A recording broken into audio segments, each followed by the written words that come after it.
Hello everybody and welcome back to the Healthy Orange Movie Reviews, the show where we bring you film criticism that is honest, insightful, and not least of all, fun. I'm your host, Bennett Campbell Ferguson, and what you are about to see is the second part in a discussion between me and my wonderful panel of film enthusiasts about our favorite films of all time. Enjoy! Right, let's continue looping around the circle with the second choices on our lists. Number 2. Back to Max. Number 2. I'm going to jump from A to E, I guess, to Eternal Sunshine of the Spotless Mind. Michel Gondry. I guess my miniature backstory is I was at home one summer and I just had nothing to do, and my sister had a bag of movies because she had back surgery. And these were just the movies she owned. And I saw it and I was like, oh, Jim Carrey, Kate Winslet, why not? I love that movie, and you might find in my list there's a kind of a theme with a lot of them. It's usually humor and or romance, and that is my all-time favorite romantic movie of all time. Just because you get this, the quick backstory is Kate Winslet and Jim Carrey have had this relationship, and the movie starts with them meeting, and then it cuts to the future. And she has had this procedure done at this company called La Luna Inc., and she's had all of her memories of Jim Carrey erased because they had this bad breakup, and apparently you can do that in this. It's great because it's like it's now, but with just slight variation of this technology. And there's all these people just forgetting animals, forgetting humans because they can't cope with the pain of them. So they'd rather forget it all.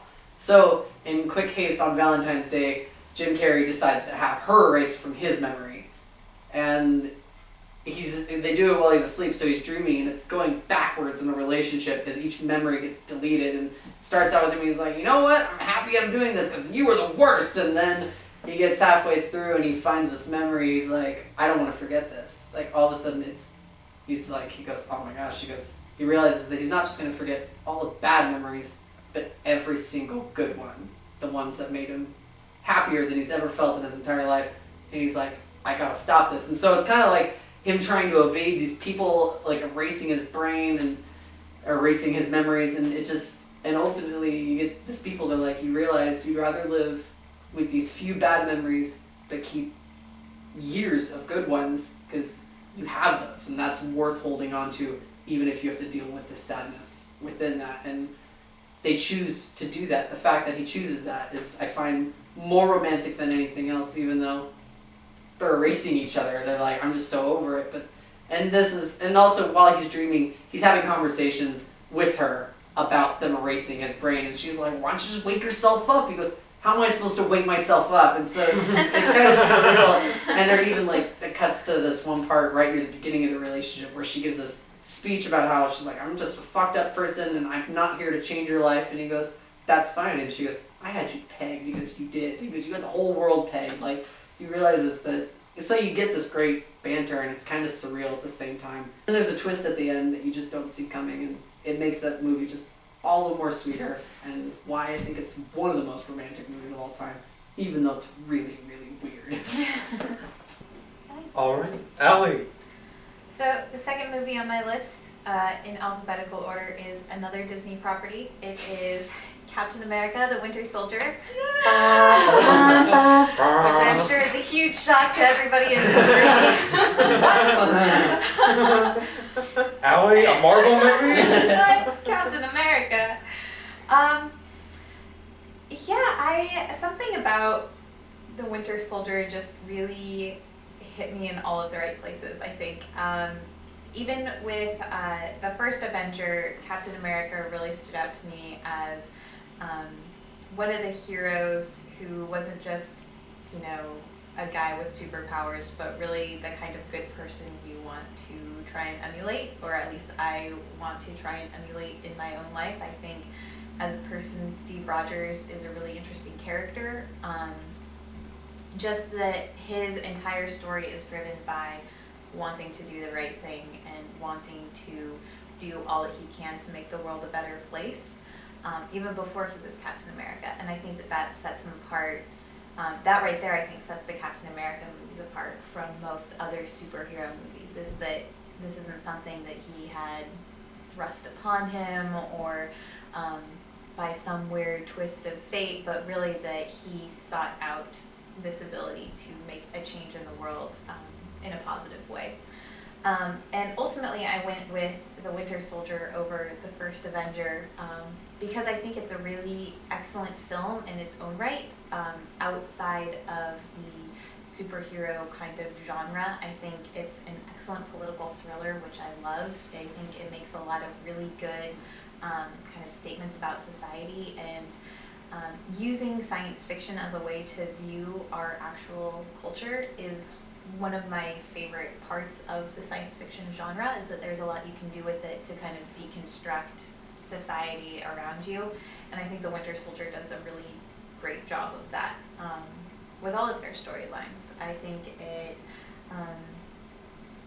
and even outside of the political, the way that all of the characters interact, I think is something that's really refreshing and very different from most other comic book movies. I mean, even if you look at the fact that, you know, Natasha and Steve don't wind up dating at the end, like that right there sets it apart from most kind of action thriller movies.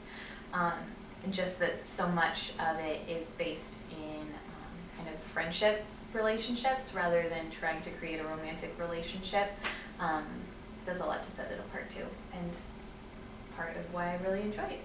My favorite Marvel movie. There you go. It's the best Marvel movie. Glad you didn't leave I with still Well, Bucky's in it. Also, Bucky's in it. All right. What's number 2? Well, funnily enough, I'm also going to talk about the second installment in a venerable franchise. I think you all know this. I'm a huge Star Wars geek. What? Since when? This is new information. I can show you my action figures later. I am shocked and surprised. But honestly, I never for a minute considered putting the first Star Wars film on this list. And that's because, for me, it's totally blown out of the water by The Empire Strikes Back. Yeah.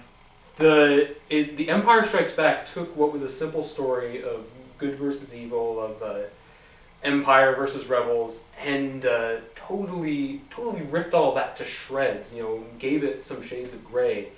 You have Lando Calrissian, who's a friend and then an enemy and then a friend again. You've got Yoda, who initially seems to be insane, but actually turns out to be the wisest character in the film. And then, need I even mention Luke, I am your father. I mean, the figure of ultimate evil turning out to be the parent of the hero of the whole saga. What a twist! And, you know, that's what I think is really ultimately beautiful about this movie, even though, you know, the whole thing is really the characters getting beat on for 2 hours. It's the, you know, quintessential grim middle chapter. I think, you know, instead of projecting this idealized, you know, war, this idealized world, it shows, you know, it's a mirror for our own world, for what our own world really is. If I were to actually carve out my top films of all time, Empire always comes to mind almost immediately. Oh, I yeah. completely agree with you. Star Wars was the introduction to that universe, but arguably Empire is what made it matter. I have to It's agree. what created the whole thing. It's why you care. Yeah, yeah. If Empire never happened, then it would have just been a footnote in sci-fi history. Yeah. Yeah, I think so, yeah. I mean, Even Return of the Jedi doesn't compare with. no, yeah. The movie ends with everyone kind of, Luke doesn't have a hand, Mom is a carbonite. Nothing looks good for these people. All right, Patrick. Yeah. Okay, well, I'm gonna have to break with tradition and argue for the first film in its series. Oh man, It's okay, I've got Go a couple for of those later. things are gonna get heated. So, second film I'm introducing is The Fellowship of the Ring. That also almost made it to my list. Almost. Almost. Patrick's gonna get his Gandalf staff out. In contrast to Closer, that's a complex film about society that we're talking about. But this one is a different film for me. It's a comfort blanket movie for me. It was very timely when it came out. For me, it's one of the, if not the ultimate escapist film for me. If you remember, it came out not long after 9/11, So Oh, that's true. I imagine a lot of people were looking for escapist films, and that's why it made the impact that it did. But you know, it has everything. It's got hope, adventure, great likable character. It introduced me to Tolkien's world in that way. I should note that I never read the book, so. Me neither. I didn't read the books until like last year. I tried assume when I was in middle school, and no. I read If the the movies Hobbit, are that long, I and can't then do them. yeah. I can't do the movie. I have I a started Hobbit, the Fellowship. I'm like, oh look, they're riding horses again, and then I just put it away. So I went into the Fellowship completely new to the Lord of the Rings series, but I was already a huge fan of The Hobbit by then, so I knew that I was going to enjoy it. But yeah, it's one of those movies that I just go back to if I want to escape into that world. Well, in keeping with the sci-fi fantasy theme, this next one on my list is Attack the Block. ooh, just saw that. It's good. It's a lot of the movies on this on my list sort of have this common feel of like being smaller, and that's not to say that I don't like blockbusters, but these are like they're very much focused on people and character, not like the effects or the grandiose story or these or being epic. And Attack the Block is a really good example of that. It's very basic premise: aliens land in inner city London, and a street gang fights them. And it works. And it works really well because it pays attention to the characters. It's like normally like these teenage street thugs. Like at the end we find out like the main character is 15. These characters in most movies they wouldn't even be the villains. They'd just be the punchline. They'd just be like obstacles or one-off jokes, but here they're characters. They have backstories and lives, and they have interests and goals. And yeah, when we first meet them, they're robbing a woman, but they're terrified kids who are just trying to look tough or just trying to get some money. And it works really well, and it's like the arc is the woman getting over her perceptions of them, that they're not just these monsters that stole her wallet, they're these kids. And they saved her life. It's really fun, there's some really great action in it. All of it with homemade weapons and just like random stuff. Like one of the kids has a samurai sword, and that's as far as as weapons go. Yeah. The rest of it is just whatever blunt instruments they have around. Great acting from John Boyega and Jodie Whittaker, who's about to get big because he's going to be in a Star Wars.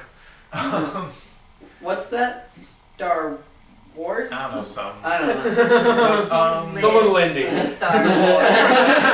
There's an interesting monster design. Like they're described as big alien gorilla wolf looking motherfuckers, and that works. They're just these big balls of fur with glow in the dark teeth, and I love it. They're beautiful and they're also scary. And the fur on these things is supposed to be, you can't see them in the dark because you put your hand into the fur, they just disappear because they're pure black. Like, and I was like, I know that's not real, but I want to know what that thing is made of because it's so cool. He like puts his hand on it and his hand just disappears into the darkness. It's like So I love those creatures. This is what I love about the movie. Yeah, They are frightening and beautiful. That's my second pick. Is Attack the Block. It's interesting what you're saying about how those characters, the same characters, like wouldn't even be the villain, something else that'd be like the punchline. Yeah. It's just interesting to think that like like genre films like typically like kind of have really similar characters, and that I don't know that I haven't seen the movie. I want to see it now because I feel like that's one thing that films of all the genres could do better is having a wider variety of characters, because like a wide variety of people are watching these kinds of movies. Yeah. I mean, A wide variety of people live in reality. But, yeah. And it's how should I describe this? It's a movie that stars mostly people of color, but it's like it doesn't hang on that. It doesn't depend on that. I'm not gonna downplay like movies that do that, where it's like this story can only be about black people or Latino people or whatever. But it is interesting that this is probably one of the better examples of writing people of color, because it's not, their race doesn't dictate character, but it informs it.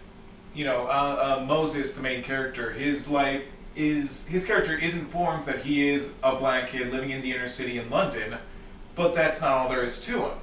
It's a part of him. And I think I'd like to see more of that in movies.